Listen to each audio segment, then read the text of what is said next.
Hello! Hello mga ka-LB40! Good morning, good afternoon, and good evening. For today's video po ay gusto ko lang pong i-share sa inyo kung paano po maglalagay ng mga important things sa ating accounts dito sa Imo. Lalong-lalo na po yung mga baguhan natin na bagong pasok at bagong download ng Imo apps. Unang-una po na importante nating gagawin ay kung paano tayo maglalagay ng profile picture or background picture sa ating mga accounts. Kasi hindi po pwede kasi na wala tayong picture or gagamitin lang natin is avatar. Mas formal po kasi kapag mayroon tayong picture para tayo ay i-accept ng ating gustong maging bagong kaibigan at gustong maging ka-legit natin. Number 1 is kung ikaw po ay nakaupo dyan sa islat sa taas ng BR, ang gagawin mo lang po ay i-click mo lang yan na profile mo, yung ulo mo.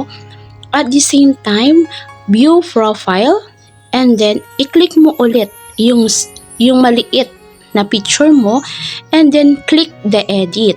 After click the edit, mapupunta ka po doon sa avatar, and then yung nasa right side na may drawing na camera, pindutin mo yon, and then mapupunta ka po sa gallery mo, and then doon ka na po maghahanap, and then click the choose from album, and doon ka na sa gallery mo maghahanap ng picture na kung anong gusto mong ilagay. And i-check mo lang po siya. But take note, bawal po tayo maglagay ng picture na walang damit, naka-clay beads tayo, kita na yung dibdib natin, kita na yung braso natin, kita na yung mga legs natin. In other words, yung parang ang picture natin as more attractive to the people. Para po maiwasan natin na hindi po tayo mahubaran ni Imo. Yan po. And the next thing is, paano po ba tayo mag-follow dito sa Life Begins at 40? Una po ay check nyo po yung nasa taas po na makikita nyo na 40 and may gumagalaw po na Life Begins at 40 owned by Miss O. Yan po ang i-click natin para naman po ma-follow nyo ang LB40, and i-click nyo lang po yung star dyan or yung join. Bakit po namin yan pinapagawa? Para po if ever na kayo ay gustong pumasok sa LB or alam nyo na ang LB40 ay active, magno-notify po yan sa inyo dahil kayo po ay naka-follow sa BR namin. And next po na kailangan natin gawin is paano natin i-accept ang ating nag-a-add sa atin na gusto tayong maging kaibigan. Ang gagawin lang po natin is we will be going, magbabak lang po tayo sa ating pinaka main account dito sa Imo, and then titingnan po natin yung parang symbol na tao na nasa right side, and then i-click mo po siya. After clicking, click mo po yung new contacts and then click accept. Okay, vice versa po tayo. Paano naman tayo kung tayo ang gusto naman mag-add? Diba? Kasi kanina tinuro ko po yung pag-accept. What if kung ikaw naman ang gustong mag-add sa isang gusto mong maging kaibigan? Ang gagawin mo po ay click the profile picture ng gusto mong i-add, and then i-click mo din yung maliit niya pang picture. Pagkatapos, i-click mo na po yung add na nasa left side na katabi po ng follow. Pwede mo po siyang pareho i-click. Click the add and click the follow. Para po, kung nasaan man siya, pwede mo po siyang masundan. Ayan. So, ang next po natin ay kung paano natin gustong i-private ang ating mga account. punta lang po tayo sa profile, your main account. Magbabak lang po tayo and then i-click nyo po ang security and privacy. After clicking that, scroll down, pababa, and click hanapin po yung methods for adding me.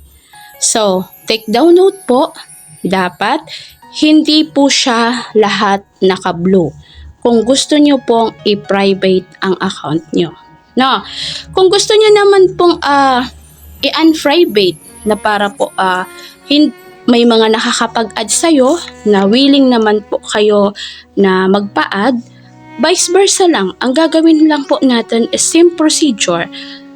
Punta ulit tayo sa profile nyo, and then yung security and privacy, i-click nyo yun, and then methods for adding me, and dapat po lahat po yun naka-highlight na blue. Yun lang po ang mga procedure. And kung gusto niyo naman pong malaman all the information that you want to know about Imo application, go to your profile, scroll down, and then hanapin po ang help and feedback so that you can aware all about the Imo apps. Para po aware tayo kung ano ang mga dapat at hindi dapat natin gawin dito sa BR. And the last thing po is how to mute. Diba? Paano tayo mag-mute? Lalong-lalo na kapag nasa taas po tayo nakaupo. Unang-una po, nakaupo kayo, tingnan nyo po sa baba na nasa left side may drawing po dyan na parang mic. Pakipindot lang po yun. And then pakiclick lang po yung word na mute. Kung kayo naman po ay gusto nyo nang magsalita at alam nyo naman na kayo na po ang tinatawag ni moderator, pakiclick po ulit, same procedure, yung mute. Ayan. So, ganun lang po ang procedure dito. Kapag po ay naglagay kayo ng picture nyo sa slot at alam nyo na hindi po mapasok at hindi nakikita, be sure po na kailangan nyo munang bumaba or mag-leave or mag-exit sa VR para po pagbalik nyo ay may suot na po kayong picture.